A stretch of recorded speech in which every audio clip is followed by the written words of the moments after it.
Come in. This is UN Space Station Libra. Come in, Houston. No reply. Just like every other time, I throw the receiver in disgust, the weightless environment causing it to float mockingly in front of my face at the end of its retention strap. I'm bathed in the soft red glow of emergency lights that serve to illuminate every inch of my tiny cell. I take a deep breath to calm my nerves before returning to fiddle at the maintenance panel. I've been in here for 2 weeks now. Libra was designed as a successor to the International Space Station. Typically, there is a minimum 2 crew on board at any one time. I was supposed to be out of here 3 weeks ago with the British and Chinese astronauts that came up with me. But unfortunately, the replacements had some mechanical complications, and then nasty weather delayed the Moscow launch another week. Even so, they should have been here days ago. You sure you'll be alright? You sure you'll be up there? You sure you'll be alright up here by yourself, mate? Sure. Somebody's got to keep the lights on. Besides, the rescues will be here soon. Just have a drink for me when you get landside, eh? Yeah? I expect I'll have 2. Godspeed. I was ready to spend 7 to 10 days by myself on the station, waiting for the Russians to get their act together, and me my ride home. I'd done some time in an isolation chamber during my training, so I knew how to handle being stuck in a confined space with myself. The trick is not to listen to the voices. The station itself isn't roomy, but it has 5 different modular compartments. More than enough space for one person not to feel enclosed. Even better, every module except for the emergency cell has specially reinforced portholes, giving magnificent views of the Earth far below. It was photos of this breathtaking panorama that had first driven me into the NASA program almost 20 years ago. So what better way to spend a week than by gazing at the world in all its glory? Since our planned experiments were complete, other than basic maintenance, that's exactly what I spent several days doing. I could lose myself for hours, watching the blue water and brown land fly by underneath, the sun rising and setting every time I completed an orbit. Then came the event. 5 days into my lonely vigil, I'd been roughly awoken by a blaring alarm. Houston was trying to reach me, and they needed me now. What's going on, Houston? Weird readings, Libra. Satellites register some sort of anomaly we're just now picking up. Don't know if it's solar flares, some kind of field left behind by a passing comet, or something else. We'll be moving into the area within the hour. There's no telling how the systems are going to respond. Better button up the emergency cell until we're through. How long will that be? Don't know. We'll be in touch. It was good advice. Alarms started sounding almost exactly 60 minutes later, and abruptly whole sections of the station's instrument panel started shutting down. I was able to keep track of everything that was going on from the master controls in the emergency cell, so I knew exactly when power to the station completely cut out. There was a tense 5 to 10 seconds before the emergency batteries kick in.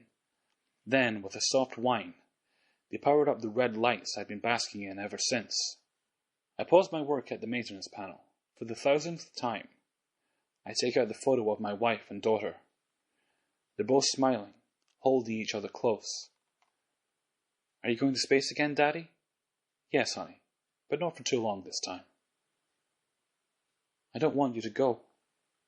Don't worry, I'll be back before you know it. The emergency batteries are designed to provide minimum function, pretty much just the life support and basic communications. Theoretically, they'll last long enough that I'll have to be more concerned with running out of food and recycled water before worrying if they're going to run dry. But I'm blind and deaf in here. The communications are rudimentary, designed to run on almost no power. So it's small wonder I haven't been able to reach Houston. I have to do something. I can't even see outside the emergency cell I can't even see outside since the emergency cell was designed specifically without any kind of viewport. The walls are starting to close in, and in a cell this small there's not much room to shrink. At least the voices haven't started yet. Like I said, the trick is to avoid them. But in here there's nowhere to run. Nothing can distract my mind. The main system is powered by the exterior solar panels. The system had been tested and retested to automatically restart in the event of a catastrophic failure. But when it actually counted, something stopped the reset. After a day or two, I decided to take matters into my own hands and popped the cover of the maintenance panel.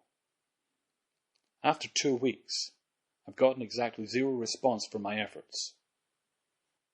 As I put the photo of my family back in my pocket, the fear and unfairness of it all momentarily get the better of me. Damn it. I was supposed to be home weeks ago. In frustration, I hit the panel as hard as I can with my open hand. Amazingly, that does the trick. With a click and a whir, the red lights shift to white, and the instrument panels begin powering up to their fully operational state. Ecstatic, I throw myself across the cell to the communication array. Houston, come in. This is Space Station Libra. I try the line for 20 minutes, still no response. What the hell is going on? A gnawing pit is growing in the base of my stomach. While the system was down, I could make excuses for the radio silence, use them to keep the panicky feeling to a dull roar. But now, I have to get out of this stupid cell. I may not be able to talk to the people down there, but at least I can watch them. If I imagine hard enough, maybe I'll see my little girl looking to the sky to see if she can spy the station as it passes overhead. I unseal the airlock and move to the next module. I chuckle to myself. Maybe I'll be able to see my replacement shuttle. I peer through the viewport, then, frantically, I move from module to module, looking through each porthole in turn, the pit growing deeper with each passing moment.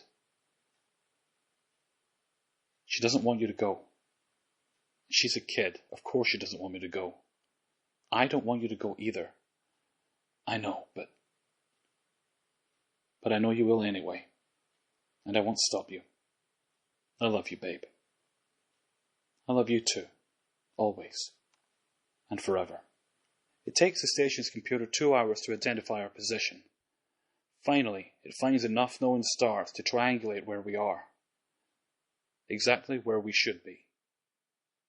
2 weeks after the last measurements were taken. The rest of the universe, though, is a little off. Ahead of itself by about 1,500 years. In my gut, I'd already known that, though. I'd known when I looked through the viewport and didn't see the big, beautiful Earth shining below me. Just the dark, empty blackness of space, filled by only a few lonely stars.